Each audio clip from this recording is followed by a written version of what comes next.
Бірде имам Хасан аль-Басри рахмахуллахқа бір кісі келіп, мен үйлендім, бірақ бала сүйе алмай жатырмын деді. Сонда имам Хасан аль-Басри көп Аллаға истиғфар ет деді. Тағы бір адам келіп, жағдайым жоқ, қиналып жүрмін дейді. Имам Хасан рахмахуллах оған да көп Аллаға истиғфар ет деді. Тағы бір адам келіп, егін егіп едім, жаңбыр жаумай жатыр деп шағымданған кезде, не істесем болады, қандай бір дұға айтсам болады деп сұраған кезде, имам Хасан аль-Басри рахмахуллах оған да Аллаға истиғфар ет деді.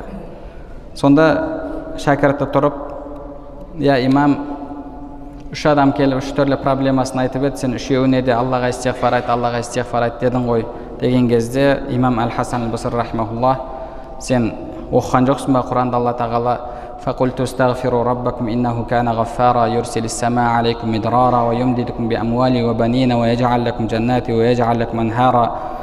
Аллаға көп истиғфар етіңдер, Алла тағала күнәларыңды кешіреді, сендерге аспаннан жаңбыр жаудырады, сендерге дүние, мал мүлік, бала шаға, сендерге бау бақшалар, өзендер береді деп айтқан жоқ па? Сен сол аятты оқыған жоқсың ба, естіген жоқсың ба деп айтты. Яғни қарап отыратын болсақ, көптеген проблемаларымыздың кілті сол әрдайым Аллаға истиғфар етіп, Аллаға құлшылық етіп жүруде болып табылады.